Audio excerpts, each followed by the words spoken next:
Radio Universidad de Chile presenta Tras las líneas, conversaciones con Manuel Antonio Garretón, Premio Nacional de Humanidades y Ciencias Sociales. Programa producido en el Departamento de Sociología de la Universidad de Chile con el auspicio del Centro de Estudios de Cohesión y Conflicto Social, COES. Muy buenas tardes.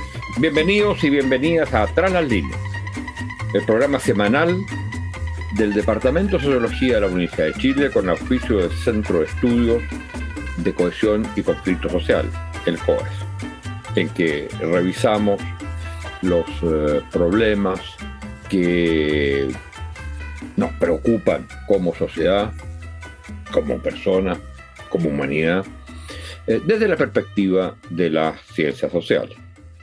Y por supuesto, hoy día es inevitable hacer una reflexión sobre lo que ocurrió el domingo, el término, uno podría decir, del proceso constituyente o constitucional, no de este último, sino uno que se inició desde aquella noche del Acuerdo Nacional para institucionalizar de alguna manera o canalizar institucionalmente el estallido social.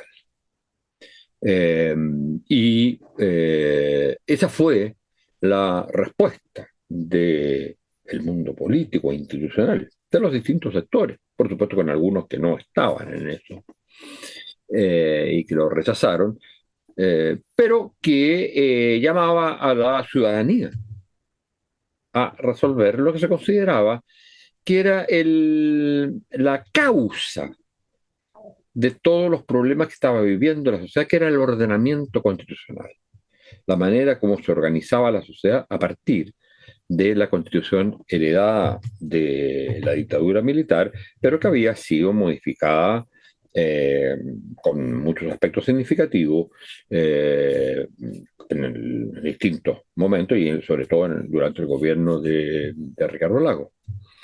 Y entonces, este proceso, de alguna manera, hay que pensar en la pandemia también, significó que el estallido perdiera su fuerza y, como decíamos, se canalizara.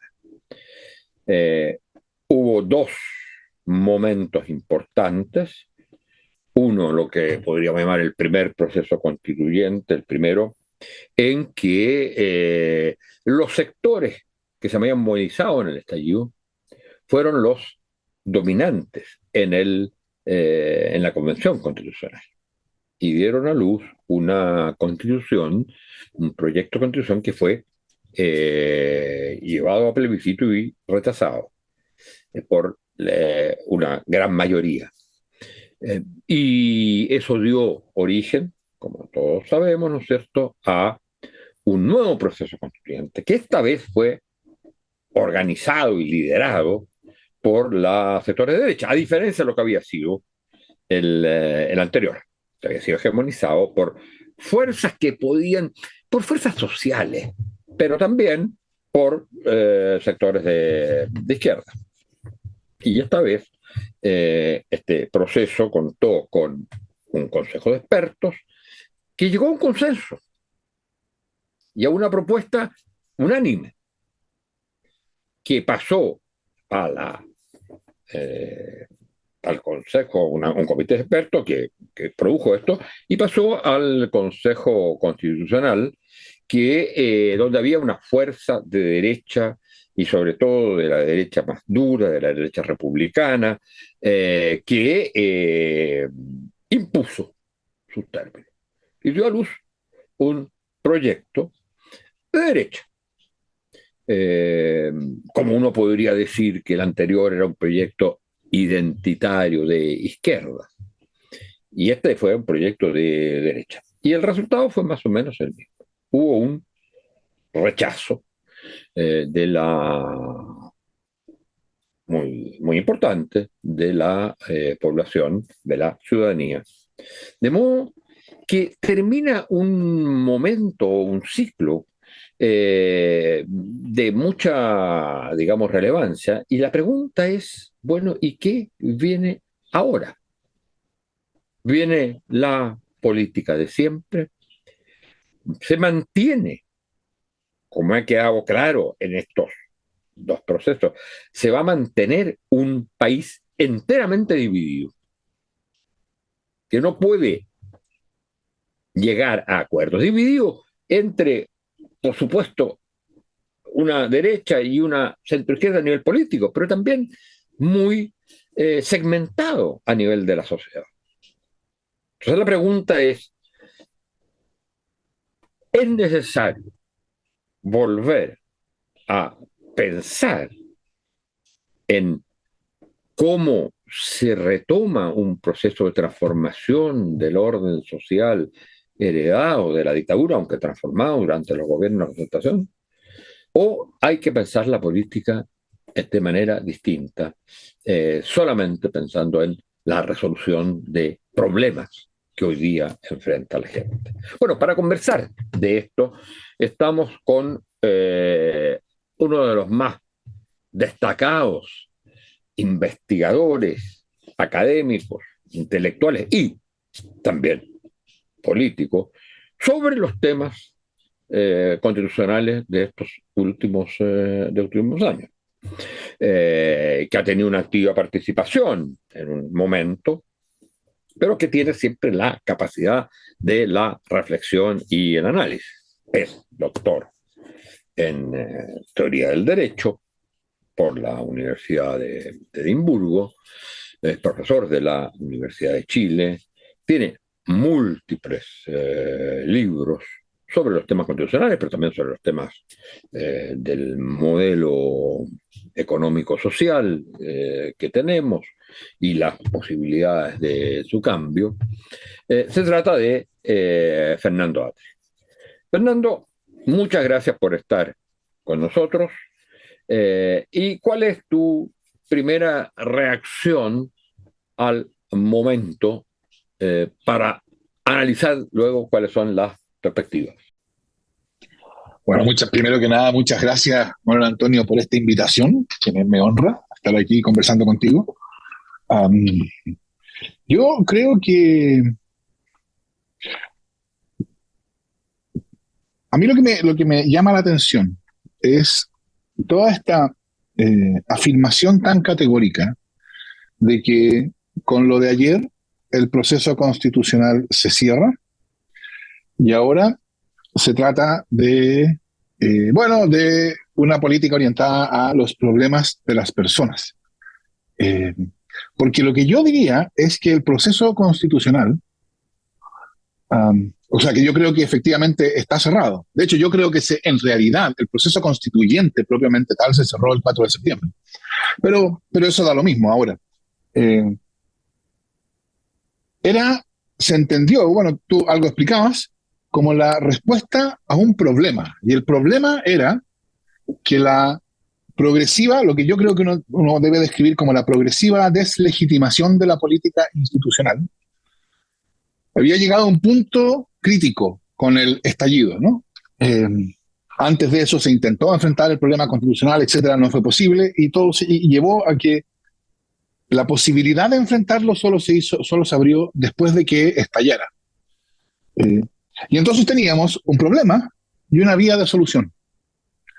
Ahora podemos decir, o sea, sabemos que esa vía de solución fracasó en el sentido de que no logró estar a la altura del problema. Pero cuando uno tiene un problema y una vía de solución que se cierra, no es que el problema inmediatamente desaparezca justo al mismo tiempo en que se cierra la vía de solución. Es que uno se queda con un problema sin una vía de solución. Y yo creo que esa es la situación. Por supuesto, esto no es una manera de decir es necesario embarcarnos en un tercer proceso constituyente, pero sí tener conciencia de que tenemos un problema que yo diría es un problema grave de legitimidad social de la institucionalidad política. Y eso, como ese problema no ha sido posible de ser solucionado, entonces lo que es razonable esperar es que va a continuar desarrollándose. Y eso, creo yo, afecta considerablemente la capacidad del sistema político para hacer lo que hoy día está de moda decir que el sistema político tiene que hacer, que es encargarse de los problemas de las personas. Hay una conexión ahí. No es que por un lado esté el problema constitucional y por otro lado estén los problemas de las personas, ¿no? La política, el funcionamiento del sistema político tiene que ser un funcionamiento adecuado para dar cuenta de esas necesidades. Y yo creo que eso es lo que tenemos, es un sistema político que no tiene la capacidad de hacerlo. Y entonces que estamos en. Sí, Vale. si ese es el problema, la pregunta es, entonces, digamos, y no lo hemos resuelto por la vía del proceso constituyente, ¿cómo se puede resolver ese problema? Definámoslo en términos lo más simples que hay, en qué consiste el problema. ¿Eh? Y la pregunta es, entonces, ¿cómo se resuelve? O sea, yo diría, el problema es la progresiva deslegitimación de la institucionalidad política. Hoy día, y creo eso que es algo que es, a mi juicio, muy claro respecto de lo que ha ido pasando.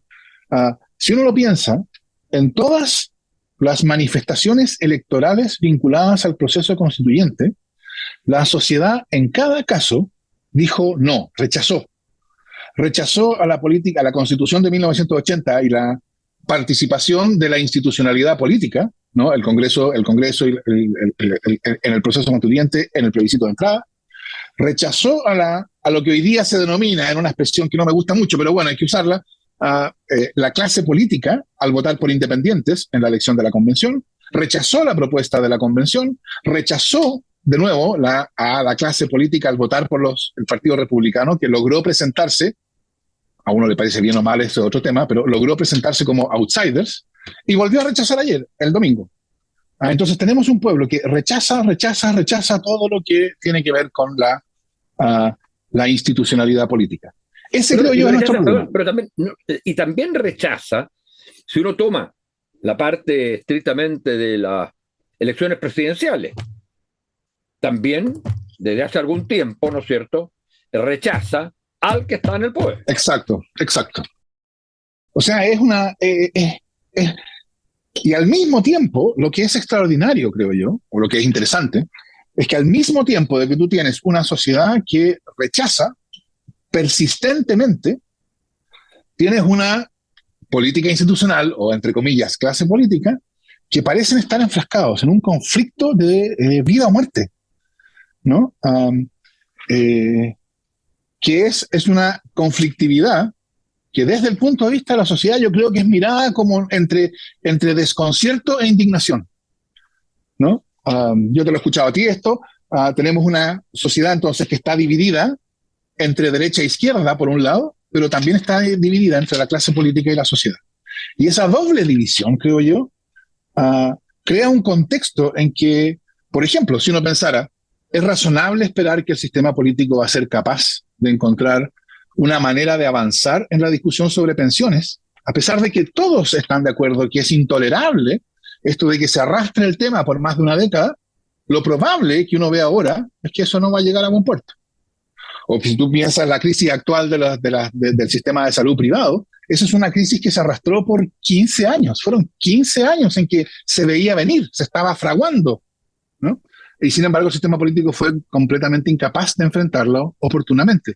Si uno lo piensa, no hay muchos ejemplos de que en la última década, por así decirlo, el sistema político haya sido capaz de identificar un problema significativo que requería una decisión transformadora y tomarla con eficacia. Pero fíjate que interesante eso, porque, de acuerdo, esto es así.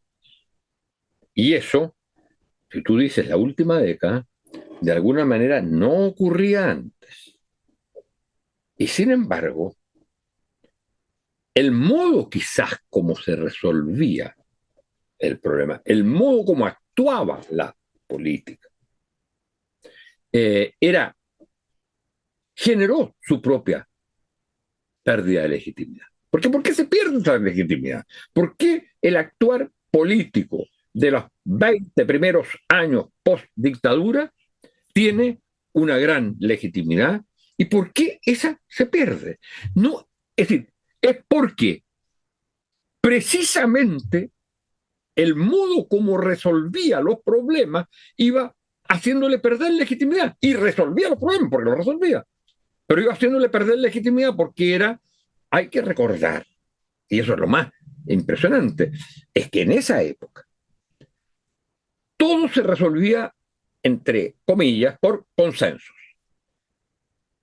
Y hay el malestar de la ciudadanía, de la gente, de los mismos que hoy día rechazan el tema. Hay un cierto malestar con el consenso. Y hoy día más bien lo que señalan o lo que plantean de alguna manera es que no hay consenso y que hay que volver al tiempo de los consensos. Entonces, ¿cuál sería la razón por la cual se perdió esa legitimidad, desde tu punto de vista, y cómo se recupera? Porque este es un problema fundamental en una sociedad como la chilena, que se estructuró en términos políticos, a diferencia de otras sociedades. Exacto. Digamos, esto puede pasar, esto mismo puede pasar en Argentina, pero no es tan grave como que pasa en Chile. Porque la sociedad chilena solo sabe vivir de la legitimidad de la política y de su relación con la sociedad. Ese quiebre la destruye como sociedad. Sí, a mí me gustaría decir dos cosas. Una, por supuesto, estos procesos son procesos lentos que se van desarrollando y entonces siempre apuntar a un hecho o momento es un poco hasta cierto punto arbitrario, ¿no? Pero yo diría que este proceso de progresiva deslegitimación es reconducible al estallido de estudiantes secundarios el año 2006. El año 2006, o sea, todavía antes de la educación superior, ¿no? ¿Qué tiene de especial eso? Fue la primera vez que hubo un movimiento social que irrumpió con la fuerza suficiente para alterar significativamente la agenda del gobierno, la agenda de la política institucional, que fue sobre educación, que llevó a la publicación, a la derogación de la LOCE y la promulgación de la LEGE, ¿te acuerdas tú?, bajo el primer gobierno de la presidenta Bachelet, pero que no estaba en los planes del gobierno. Eso fue impuesto desde el movimiento. Agrégale a eso mismo, perdona, pero sigo en tu razonamiento, agrégale la del 2007, con los subcontratistas del cobre, que también obligan a una agenda que no estaba. Exacto. Que esa es la Comisión de Equidad y de Dignidad en el Trabajo. Exacto. Entonces, lo que yo creo que desde esa época, que coincide bastante, esto es bien interesante, uno podría decir que es una coincidencia o no, pero coincide bastante con la gran reforma constitucional de Lagos, que fue unos meses antes de que rompiera el movimiento estudiantil del 2006, que sería sucedido por otros movimientos. Entonces, lo que yo creo que se empieza a articular desde entonces es una demanda de transformación dirigida al sistema político, que no tenía esa importancia política antes. Entonces, durante los primeros 15 años de la democracia, había consensos básicos por distintas razones, porque desde el punto de vista de unos, porque estaba constitucionalmente condicionado. No hay que olvidarse que por esos 15 años la Concertación, aunque ganó todas las elecciones, nunca tuvo mayoría en ambas cámaras del Congreso, ni siquiera porque el Senado estaba intervenido por senadores designados. Entonces, durante esos 15 años, yo creo, lo que hubo fue, no había una demanda social de transformación. En la medida en que esa demanda, que es precisamente la demanda que el sistema político estaba diseñado para impedir, en la medida en que esa demanda surge y empieza a desarrollarse, como te digo, yo lo pondría desde el 2006 en adelante, y que empieza a proliferar en el sentido de que empiezan a reproducirse en otras demandas similares, como la que tú mencionas. Después del 2011 sería educación superior, después sería nomás FP, etc. Entonces, se empieza a hacer evidente que el sistema político no está en condiciones de responder a esas demandas. Y esa distancia entre una demanda social que se va desarrollando y un sistema político que en los hechos, y no estoy hablando aquí por supuesto de imputaciones subjetivas, pero en los hechos es visto como indiferente a esas demandas, es lo que empieza a producir, creo yo, esta divergencia. Que entonces es una divergencia que no se producía cuyas condiciones no estaban dadas en los primeros 15 años, en los cuales yo creo que la cuestión central era el establecimiento y consolidación del sistema democrático, en lo cual había un consenso suficientemente extendido. Por eso nosotros, yo creo que desde entonces hemos estado viviendo un proceso que es cada vez más visible de una sociedad que se va separando de la política institucional. Y el problema es el que tú indicas. Yo creo que en el caso chileno, lo que podemos ver como consecuencia, lo que yo creo que es innegable como consecuencia de los intentos de nueva constitución, etcétera, es que tenemos una sociedad que está, que tiene capacidad de irrumpir y de actuar, y que eso tiene consecuencias, vaya que las ha tenido, pero que no tiene cómo pasar del momento de la negación, del rechazo, al momento de la afirmación. Esa creo yo que es la observación más importante respecto de los dos procesos constitucionales fallidos. Yo estoy de acuerdo. ¿Y eso se debería a qué? Yo creo que eso, bueno, supongo, esta es una pregunta mucho más sociológica, así que yo lo digo con cierto temor antes. Pero yo creo que una cuestión importante es que las instituciones cuya finalidad era articular políticamente a la sociedad y entonces permitir la transformación de esta negación en afirmación, son instituciones que ya no lo pueden hacer. Son los partidos políticos. Es decir, es cosa de pensar, y esto no lo digo con crítica ni nada, es solamente para comparar. ¿Cómo habría sido una convención constitucional si se hubiera realizado el año 92? Bueno, a mi juicio es bastante claro, todos sabemos. Habría sido una negociación entre los partidos políticos de entonces, y el punto crucial es que esa negociación habría llevado a un acuerdo. Y habría sido validado por la gente. Exactamente. Las personas no habrían visto que por llegar los partidos a un acuerdo, la ciudadanía estaba siendo excluida. Eso habría sido absurdo en el 92. Claro. Pero hoy día, si hubiera algo así, el discurso sería hoy día, el discurso crítico sería: esto es un arreglín, como se dice hoy día, de los partidos que nos deja a nosotros, ciudadanos, afuera. Esa imposibilidad de los partidos políticos de cumplir su función de articulación política de la sociedad es lo que yo creo que tiene bloqueado ese paso del momento de la negación, que fue lo que yo creo que ocurrió en octubre de 2019, ¿no? La sociedad saliendo a la calle diciendo no más a todo esto. Pero claro, ¿cómo se transforma eso en afirmación?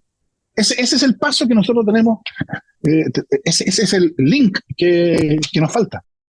Sí, ahora, yo creo que ese es el diagnóstico, y yo creo que es absolutamente correcto. La pregunta es si es posible recomponer una relación. Te voy a hacer la pregunta contrafactual, digamos que no. Pero en el caso que hubiera habido, yo creo que era imposible que lo hubiera.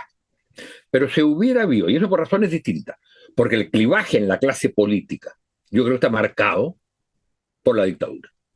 Los que están a favor y los que están en contra. Entonces, pero si hubiera habido al final un acuerdo en la convención de aceptar el texto del Consejo de Expertos. Tú dices el Consejo Constitucional, ahora. Claro, si el Consejo Constitucional, perdón, sí, el Consejo Constitucional se hubiera aceptado lo del Consejo de Expertos. Y eso se plebiscita. ¿Habría habido rechazo? ¿Habría habido mucho voto nulo y blanco? ¿O habría habido aceptación? Y si hubiera habido aceptación, ese es el gran problema. Si hubiera aceptación, habríamos tenido una nueva constitución. ¿Habría significado eso la superación de la situación de la cual estamos hablando?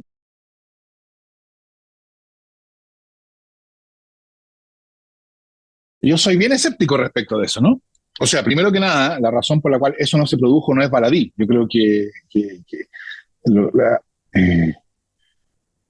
hoy día la política es vista por las partes que participan de ella como si fuera una especie de guerra fría, ¿no? En que yo le niego al otro todo porque todo lo que yo le dé al otro, todo lo que yo le reconozca, todo lo que yo le conceda al otro, va a ser usado por el otro en contra mía en la siguiente pasada. Y viceversa, o sea, aquí está, ¿no? Um, entonces, eso creo yo que hace tan difícil eh, eh,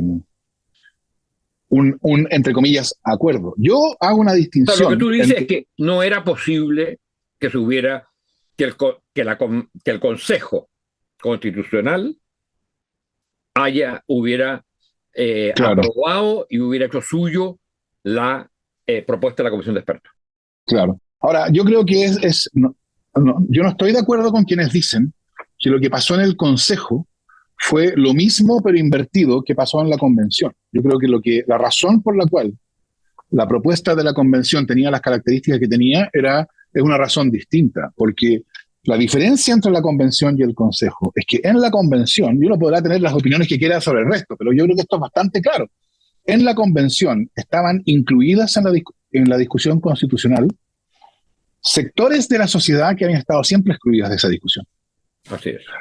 ¿no? Entonces, lo que tuvimos que hacer en la Convención, y lo digo en primera persona porque yo estuve ahí, lo que tuvimos que hacer en la Convención fue crear condiciones de comunicación política entre sectores que desconfiaban recíprocamente de una manera muy profunda. Eso, creo yo, es distinto de lo que ocurrió en el Consejo. En el Consejo, el predominio de la derecha se manifestaba en el predominio Había de un un proyecto partido de derecha, político. había claramente un proyecto de derecha. Eso es, Había un proyecto de derecha y un partido político que lo llevaba, claro. ¿no? Eso no existió en la Convención. Pero bueno, yendo a la otra parte de tu observación, de tu experimento mental, si se hubiera, a pesar de todo lo que hemos dicho, si se hubiera plebiscitado como un acuerdo político el texto de los expertos, ¿qué habría pasado? Bueno, yo creo que esa es una gran pregunta. ¿Habría sido visto socialmente con alivio que se pusieron de acuerdo y vamos a apoyarlos y votemos como votaron en España la Constitución de 1978, así con 90% de aprobación? ¿O como se votó la reforma constitucional de 1989 en Chile? ¿O habría sido visto como los políticos apropiándose de esto que era nuestro? Probablemente, yo supongo que para el segundo proceso constitucional ya había un cierto escepticismo respecto del proceso. Ya habría visto con cierto alivio que se hubieran puesto de acuerdo. Ahora, la pregunta importante, siguiente a esa, es si el contenido de ese proyecto, el acuerdo de los expertos, habría sido suficiente para hacer una diferencia respecto del problema de fondo social del que estamos hablando. Porque la razón por la cual los expertos llegaron a un acuerdo no es que los expertos fueran personas más sensatas o abiertas al diálogo que los miembros del Consejo.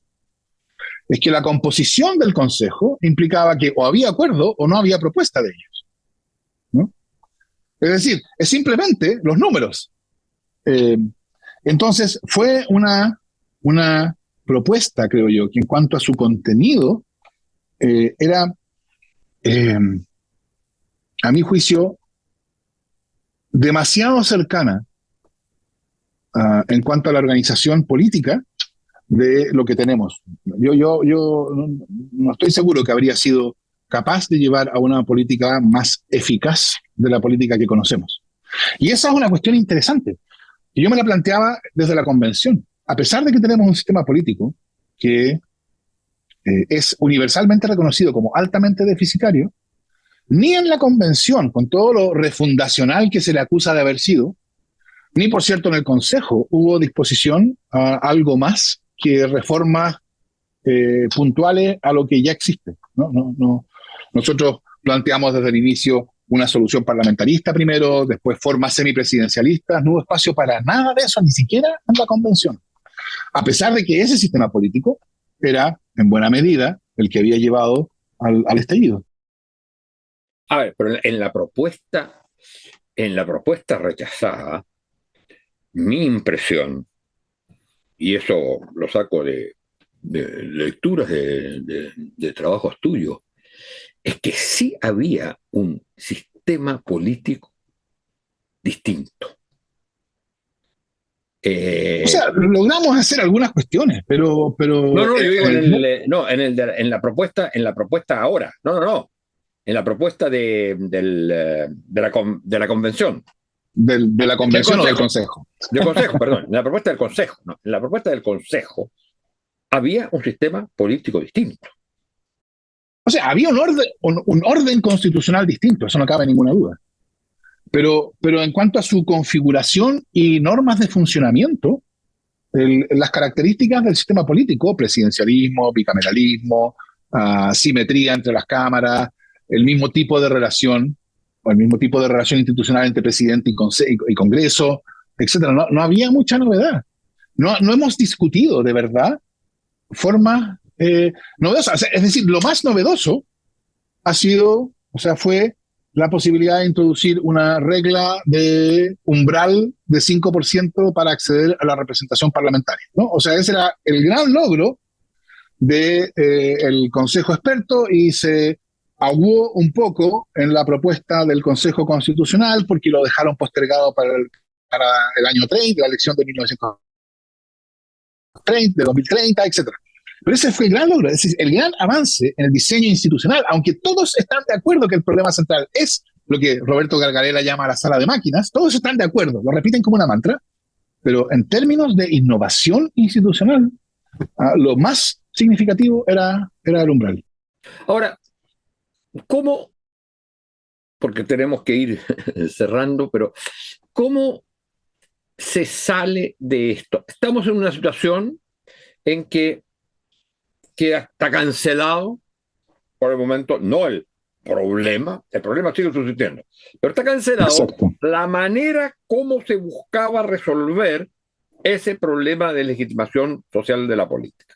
Esta ruptura entre política y sociedad que fue, digamos, un elemento fundamental en la sociedad chilena en el último siglo. Se trataba de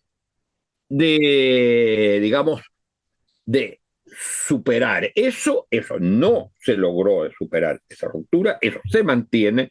Ahora, cerrado el proceso constitucional, no el problema, no resuelto el problema de fondo, ¿cómo ves tú que eso se puede superar en el doble sentido que hemos hablado, del doble clivaje, si se quiere?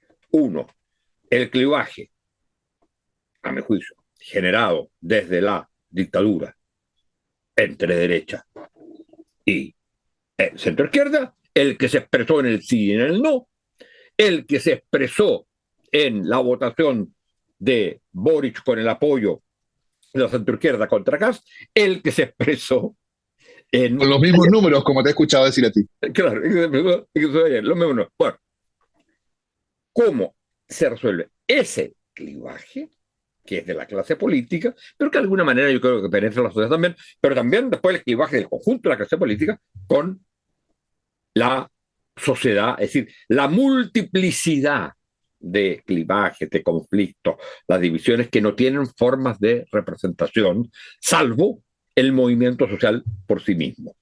¿Cómo resuelves una sociedad dividida por un lado políticamente y fragmentada socialmente por el otro lado? Sí, yo creo que es bien difícil eso. Respecto de lo primero, o sea, es más fácil, creo yo, hoy día pensar, no hacer, pero pensar lo primero que lo segundo. Porque lo primero, yo creo que necesita disposición de los bandos a reconocer que su convivencia con el otro no es forzada por el hecho de que hoy día no tiene fuerza, cada uno no tiene fuerza para simplemente derrotar al otro. Yo creo que esa es nuestra situación actual. Estamos en una situación de tregua en una condición de guerra fría. Cada bando está esperando que en la próxima vuelta va a ser posible, esa vez sí, la victoria sobre el otro. Mientras tanto, nos preparamos. Eso hace imposible cualquier relación política o cualquier comunicación política.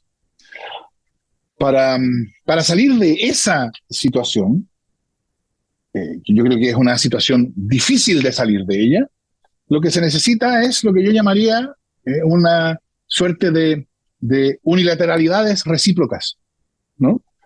Un movimiento de uno que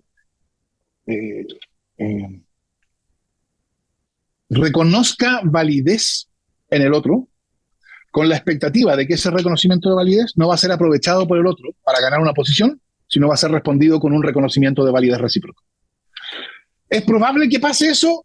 Es decir, que difícil. no lo condicione, que no condicione a, pero que lo haga, porque si lo condiciona a, Es entonces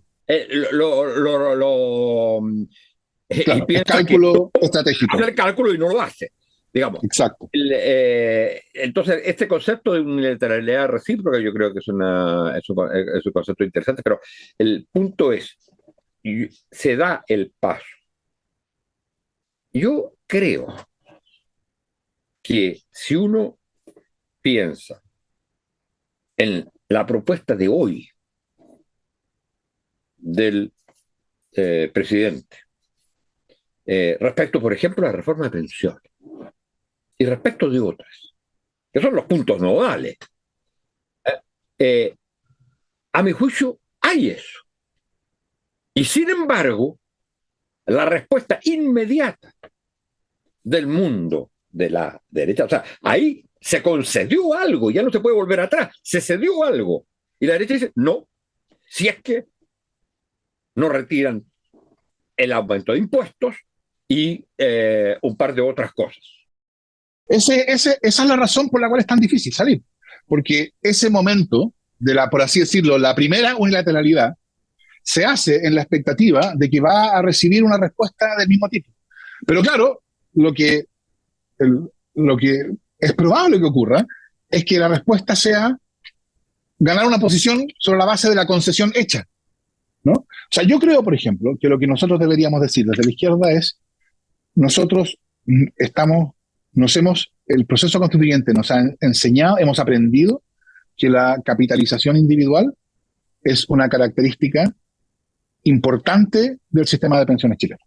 Y si no, no es que no podamos, la vamos a mantener porque no tenemos fuerza ahora para acabar con ella, a la espera del momento en que sí tengamos. No, si tuviéramos, tampoco lo haríamos. Claro, eso, si dijéramos eso, el riesgo, lo probable, es que la derecha dijera, se van a gloriar de su gran victoria cultural frente a la izquierda, ¿no? Y entonces aprovechara eso para fortalecerse. Esa es la razón por la cual políticamente sería una movida poco inteligente en el sentido de la política diaria. Pero claro, si como respuesta a esa unilateralidad la derecha viera la necesidad de superar esta relación de tregua y dijera, nosotros defendemos, por supuesto, y seguiremos defendiendo la capitalización individual, pero reconocemos la importancia de que el sistema tenga una lógica de seguro social, al menos en una parte de ella. Eso es lo que podría ir creando una relación distinta. Pero claro, es improbable porque está siempre expuesta a que el gesto del otro sea utilizado en contra del otro. Y por eso las partes se resisten a hacerlo. Y la otra cuestión, el otro clivaje, a mí me parece mucho más difícil de pensar incluso. Porque el problema del otro clivaje es cómo se representa políticamente una sociedad que ya no reconoce instituciones de representación política, en algún sentido porque ya no cree en la idea de representación política. Exactamente, porque es una sociedad marcada por una fragmentación en la cual cada uno, exacto, además hay que meter todos los temas del cambio epocal, y entonces exacto, yo sí, me represento a mí mismo. Exacto. Que alguien pretenda representarme es que pretendan acallarme. Claro, no necesito mediación. Exacto. Es decir, quiero todo inmediato. El concepto de mediación, ¿no? Refiere a lo inmediato, de al tiro, pero también directamente. Que me represente directamente. Y esa mediación es fundamental para pasar de la particularidad a la universalidad, creo yo. Claro. O sea, yo lo veía, lo pensaba cuando estuve en esa marcha del 25 de octubre del 2019, y lo comparaba con las imágenes que yo tengo. Yo no participé de ellas, las imágenes de antes del golpe, de las concentraciones antes del golpe de Estado. En las concentraciones uno veía que lo que estaba presente eran colectivos, ¿no? Que marchaban detrás de lienzos que eran físicamente imposibles de sostener por una persona. Tenían que ser sostenidos por un grupo grande, ¿no? En cambio, en la marcha del 25 de octubre no había lienzos de ese tipo. Cada uno iba con su cartel, que lo sujetaba con sus dos manos sobre su cartel. Y eso yo creo que muestra que nuestro problema es un problema extraordinariamente profundo que afecta a la idea de democracia, porque yo creo, no sé qué pensarás tú, pero yo creo que la expresión democracia representativa es en rigor una redundancia. No hay democracia no representativa. No hay la idea de democracia directa como concepto democrático, sin perjuicio que pueda haber mecanismos específicos, pero como concepto no puede ser una alternativa a la democracia representativa. Y nuestro problema respecto... Hoy, porque con los griegos podías tener, en la medida que tuvieras esclavos, que no participaran las mujeres. Que fueran sociedades pequeñas, cerradas. Y que además tuviera 5.000 personas. Exacto. En nuestras condiciones, si no hay representación política, no puede haber democracia. Y la pregunta, creo yo, es cuál es la vigencia social de la idea de representación política. Esa es la cuestión que a mí me preocupa, que yo no veo cómo. Esa es la función que cumplían los partidos políticos, ¿no? Los partidos políticos representaban políticamente a la sociedad. Pero hoy día los partidos políticos ya no cumplen esa función. ¿Cómo se va a desempeñar? Yo no lo sé. Fernando, tenemos que terminar. Estamos claramente en un momento, yo creo, bastante clave de paso de una época, de un proceso determinado para resolver un problema, a el fracaso de esas fórmulas, la existencia del problema y la necesidad del mundo político de reinventar una forma de relación entre sí mismo y con la sociedad. Ese es el gran problema que tenemos. No es mucho más lo que uno pueda decir al respecto, salvo apelar a la buena voluntad, al entendimiento que todos están fracasando en la medida que este problema se mantiene. Y que ese fracaso de todos el triunfo de uno o de otro, el triunfo de uno o de otro es solo circunstancial. Exacto. Es solo por un momento. Bueno. Sí, eso mismo. Muchas gracias, Fernando, por haber estado con nosotros. No, gracias a ti, Manuel Antonio. Y muchas gracias a ustedes, señoras y señores auditoras y auditores, y será hasta la próxima semana. Radio Universidad de Chile presentó Tras las líneas, conversaciones con Manuel Antonio Garretón, Premio Nacional de Humanidades y Ciencias Sociales. Programa producido en el Departamento de Sociología de la Universidad de Chile con el auspicio del Centro de Estudios de Cohesión y Conflicto Social, COES.